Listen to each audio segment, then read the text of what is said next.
"This table's for actual family," my younger sister snorted, pointing me to a wobbly chair next to the bathroom.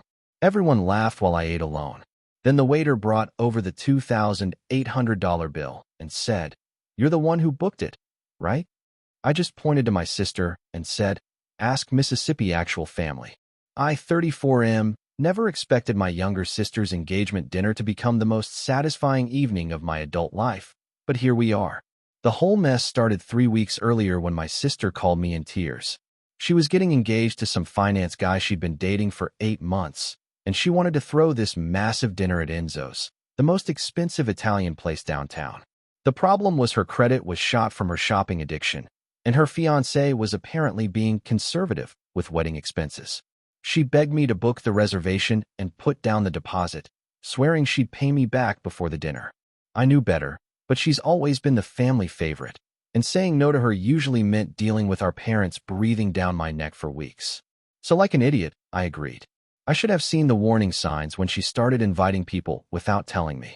The guest list went from 12 to 18 to 25.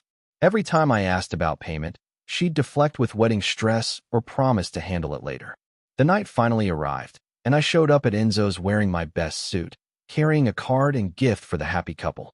The hostess led me to our private dining room, where everyone was already seated at this gorgeous long table decorated with white roses and candles.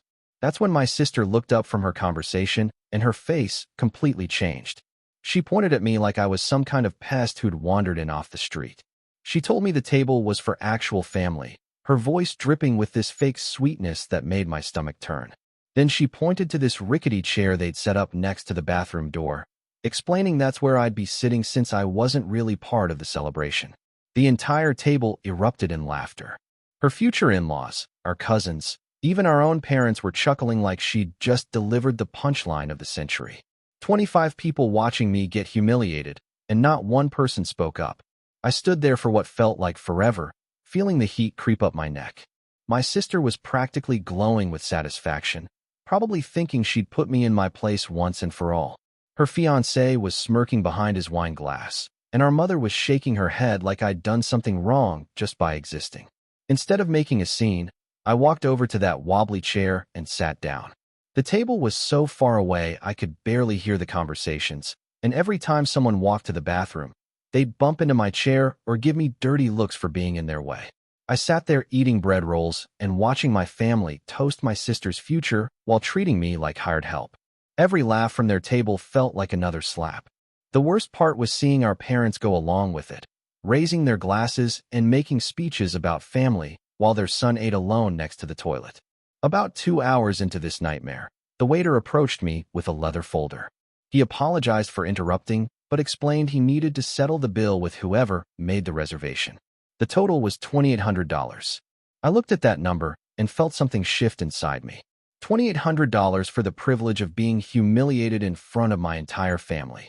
$2,800 so my sister could play queen for a night while I sat in exile. The waiter was waiting patiently, probably wondering why I wasn't reaching for my wallet. The whole restaurant seemed to pause, like everyone sensed something was about to happen. I pointed directly at my sister, who was still holding court at the head of the table, and told the waiter to ask Miss Actual Family to handle it. The change in atmosphere was instant. My sister's face went white, then red, then white again. Her fiancé started whispering urgently in her ear while she frantically gestured toward me. Our parents looked confused, probably wondering why their golden child suddenly looked like she was about to throw up. The waiter walked over to the main table and had a quiet conversation with my sister. I watched her panic as she realized I'd actually done it. She kept pointing at me and shaking her head, but the waiter was clear about who had made the reservation and who was ultimately responsible. She tried calling me over, using this fake sweet voice and asking me to just handle it for now. She promised to pay me back first thing Monday morning, swearing on her engagement ring and her future marriage. The same promises she'd been making for weeks. I stayed in my wobbly chair and told her I was just following her instructions. After all, I was an actual family, so why would I be responsible for the actual family's dinner? The panic spread through the table like wildfire. Her fiancé was making phone calls, probably trying to figure out if his cards could handle the damage. Our cousins were suddenly very interested in their dessert plates. The future in-laws were whispering to each other with these tight smiles that screamed discomfort. My sister tried everything. She sent our mother over to guilt me into paying. She had our father corner me by the bathroom to lecture me about family responsibility. She even got her maid of honor to offer some sob story about the wedding budget. I listened to each plea with the same response. I was an actual family, according to the guest of honor, so this wasn't my problem to solve. The waiter came back 3 more times, getting increasingly uncomfortable with the situation. Other diners were starting to stare as voices got louder and panic set in. The manager eventually appeared, explaining they needed payment before anyone could leave. That's when the real family dynamics came out. My sister started screaming at me across the restaurant, calling me petty and vindictive. Her fiancé was furious, probably realizing what kind of financial chaos he was marrying into. Our parents were mortified, caught between their favorite child and a $2,800 problem they couldn't solve. I sat through the whole meltdown, eating my overpriced pasta and watching the show. Every insult my sister threw at me just reinforced why I'd made the right choice. Every disappointed look from our parents reminded me of years of being the backup child, only valued when they needed something. Finally, after an hour of chaos, her fiancé's father stepped in and paid the bill. The old man looked disgusted as he handed over his black card, and I could see him wondering what kind of family drama he was about to become legally connected to. The dinner ended with my sister in tears, her fiancé looking like he wanted to disappear, and our parents shooting me death glares while pretending everything was fine for the other guests. People left in awkward clusters, probably already planning the gossip sessions about what they'd witnessed. Update 1. The fallout started before I even got home. My phone was blowing up with texts and missed calls from the entire family. My sister sent a novel-length message calling me every name in the book and blaming me for ruining her engagement dinner. Our mother left 3 voicemails about family loyalty and how disappointed she was in my behavior. But the most interesting call came from her fiancé's father. He asked if we could meet for coffee the next day, saying he had some questions about the evening's events. His tone was polite but serious, and I got the feeling my sister's money problems were about to become a much bigger issue. I agreed to meet him, curious about what angle he was working. The whole drive home, I kept replaying the look on my sister's face when she realized I wasn't going to bail her out. 20 years of being treated like the family doormat, and it only took one dinner bill to change everything. The next morning, I met her fiancé's father at a coffee shop downtown. He was already there when I arrived, looking like a man with serious concerns about his son's future. He thanked me for coming and got straight to the point. He asked about my sister's financial situation and whether the previous night was typical behavior for her. I could see him trying to piece together what kind of liability his family was about to take on through marriage. I was honest with him. I explained her credit problems, her history of borrowing money from family and never paying it back, and how she'd manipulated me into booking the dinner in the first place. I also mentioned how she'd planned the seating arrangement as a deliberate humiliation, treating me like a second-class citizen at an event I was paying for.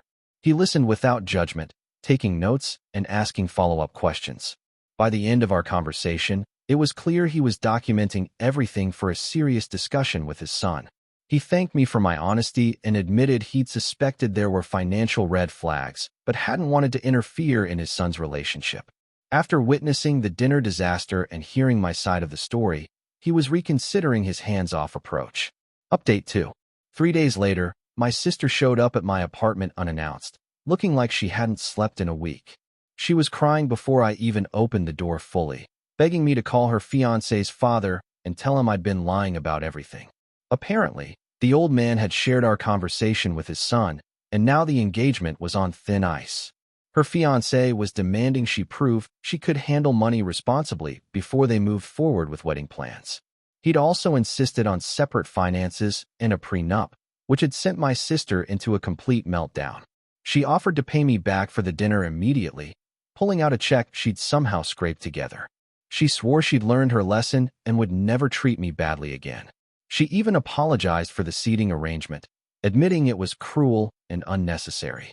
But her apology felt hollow, driven by desperation rather than genuine remorse. I could see in her eyes that she blamed me for her current problems, not her own behavior. If I hadn't embarrassed her at dinner, if I'd just paid the bill like always, none of this would be happening. I declined her check and told her the damage was already done.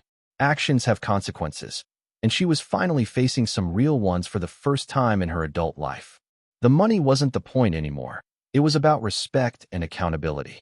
She left my apartment furious, promising I'd regret destroying her happiness over petty revenge.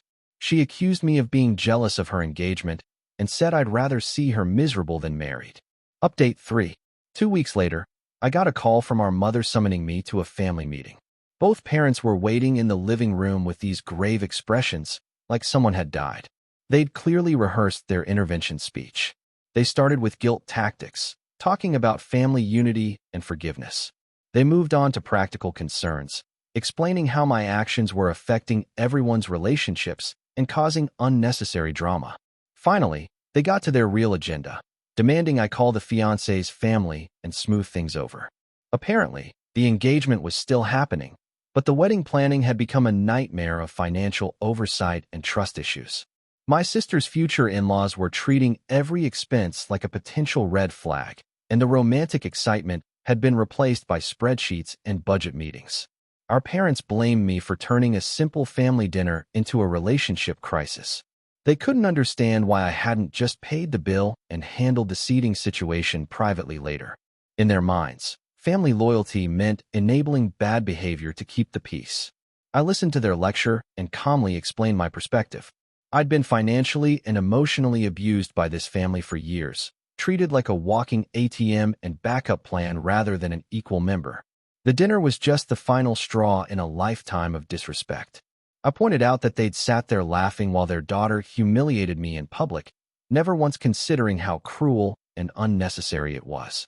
They'd prioritized her feelings over basic human decency, and now they wanted me to fix the consequences of her actions. The conversation ended badly, with our father accusing me of holding grudges and our mother crying about family destruction. They made it clear that if I didn't make this right, I'd be responsible for any fallout from a broken engagement. Update 4. The wedding happened 6 months later, but it was nothing like what my sister had originally planned. Instead of the lavish celebration she'd dreamed of, it was a small ceremony with strict budget oversight from her new in-laws. Every vendor and expense had to be pre-approved, and her spending was monitored like a teenager with a first credit card. I wasn't invited, which was fine by me. Our parents made a big show of being disappointed in my absence, but I heard through cousins that the atmosphere was tense anyway.